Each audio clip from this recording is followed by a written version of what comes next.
对于各家拥有几十年历史大型 IP 来说，在发展到一定规模时，他们都会发现一个充满魔力的财富密码：致敬。其发现的时间可能受根据财团币的玩具销量影响，或早或晚，但大家终归都会一致认为这东西有搞头。那么如果是一台高达，它的驾驶员声优是古古彻，它的机设是大和原邦男，那您觉得这台机体的名字是什么呢？估计大部分人脑子里都会冒出2个答案。今天我们就抛开那个战斗了40多年的热门选手，来聊聊在00中登场的致敬作基恩000零高达。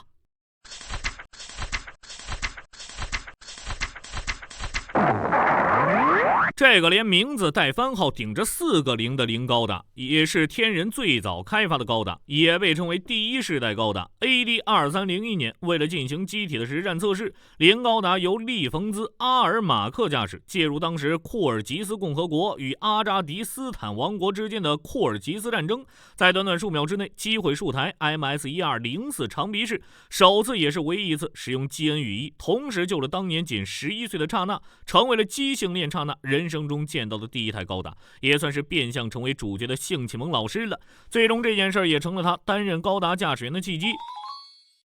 毕竟阿姆罗驾驶的大和原邦男设计的机体，显然它的血统纯度极高。此后便不知本机是否有继续投入实战，但交由支援高达活动的组织天使管理，最终为了开发00高达的需求而拆下太阳炉给00高达使用。关于零高达这个万恶之源的诞生，还得追溯到200年前，22世纪的先贤科学家伊欧利亚携一大群志同道合的学者，为了按照伊欧利亚的剧本引导人类的未来，以武力根绝战争为理念，创设了私设武装组织天人。该组织的武力和象征就是采用独自技术所开发的 MS 高达。24世纪中，机动兵器 MS 的概念来源于轨道电梯的维修机械，其仿人性的构造赋予以往兵器所不具备的泛用性。伊欧利亚虽然提出了名为高达的机动兵器，但并没有设想其具体形式。零高达的意义在于，首先将天人的专有技术基恩粒子技术和 MS 相结合起来。最初诞生的零高达在机体外观方面与日后的实战型无异，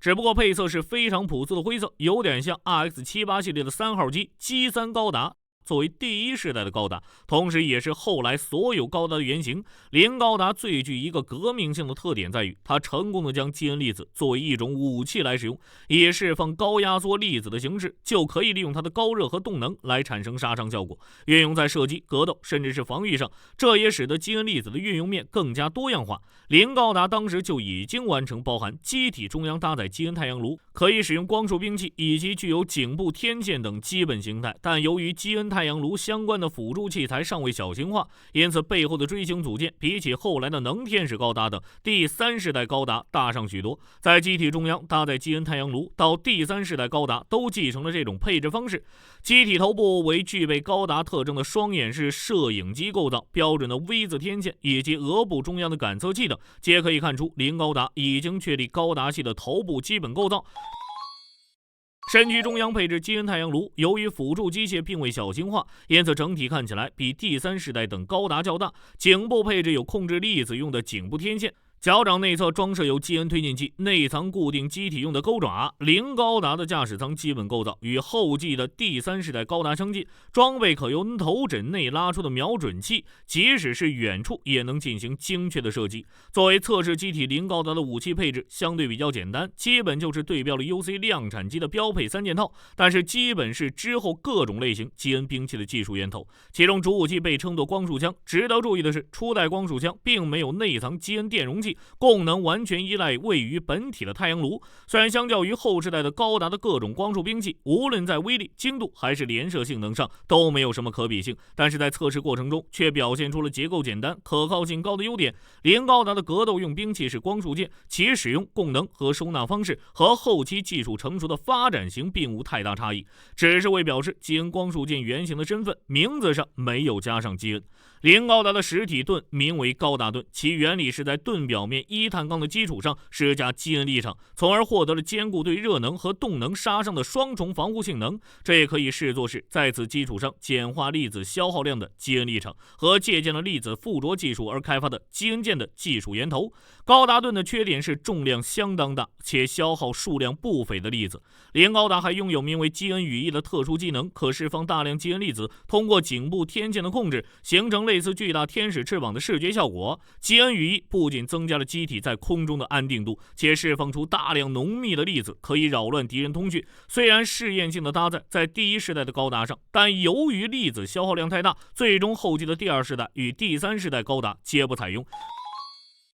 值得纪念的高达1号机，也就是这台零高达，虽然无法确定开发时间，但从 AD2290 年时第二世代的高达出厂来推算，至少是20年前就完成的机体。在开发的过程当中，除了基恩太阳炉诞生之外，还不得不等待材料科技进步到能够承受基恩太阳炉输出的程度。零高达的测试任务结束后，天人的技术部门开始对圆锥形太阳炉模组作为推进机关的效能进行检讨。由多方面反馈回来的信息显示，零高达圆锥炉的推进部分存在推力不足的问题。虽然采用了规格各异的推进喷口和大型化的控制组件，但是基恩粒子散布的综合能力，比如单位时间散布量、控制回路下运行的响应时间、有效粒子产生的百分比和粒子相对品质等，还是达不到理想中的实战要求。而对此的改良和重新实验，尤其是推进能力的强化，则预定交由下一世代高达来完成。由于零高达之后的第二世代高达仍然不是以运用在武力介入中为目的的测试机体，基恩兵器的实验需要由可行性转向优化性，最终走向实战化。基恩兵器在功率输出向2个极限的发展，并没有在零高达上予以测试，也没有根据战术用途特化和定制兵器。零高达为后世的高达型系谱奠定了根基，完成了作为先行者的一些基础技术探索，证实了基恩粒子技术运用到 MS 上具有可行性，并且有着划时代的意义。但是武力介入的作战模式是预定以高达小队来执行的，所以性能尚可，但各项性能太过平均的零高达显然不适合小队作战的战斗模式，于是第二世代高达的开发就呼之欲出了。而零高达在将太阳炉贡献给00高达后，似乎也彻底完成了自己的使命。不过之后，天人以大型基恩电容器代替基恩太阳炉驱动机体，将其改造为零高达实战配置型，配色也变成了经典的红黄蓝白。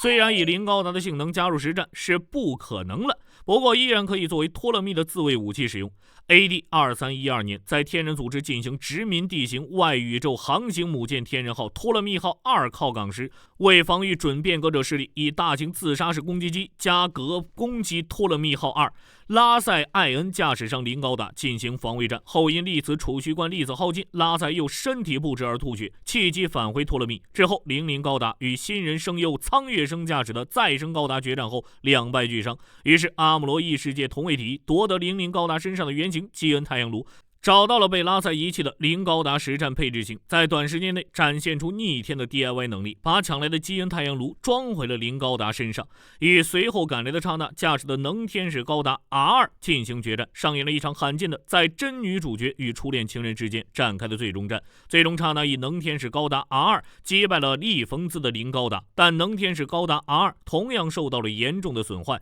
再次失去了2具基恩太阳炉。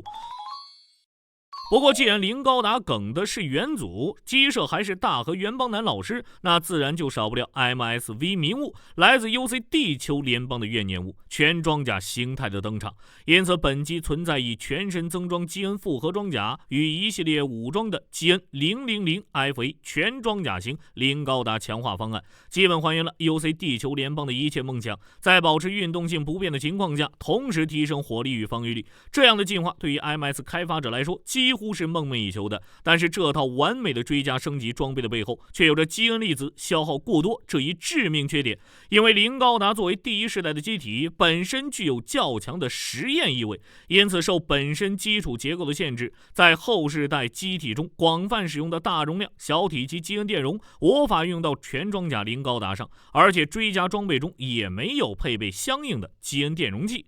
追加武器和基因复合装甲的粒子工业几乎都是直接来自于太阳炉以及机体中心的大型基因电容，这对太阳炉来说无疑是一种严重负担。加上最终战士零高达的太阳炉已经移植于00高达上，本体只能依靠追加的基因电容来提供粒子，因此这套粒子消耗量较多的装备并没有被采用。您觉得作为原版的元祖高达与这台致敬作0高达谁更帅呢？欢迎在评论区中留言讨论。那么本期视频内容就到这里，我们下期视频再见。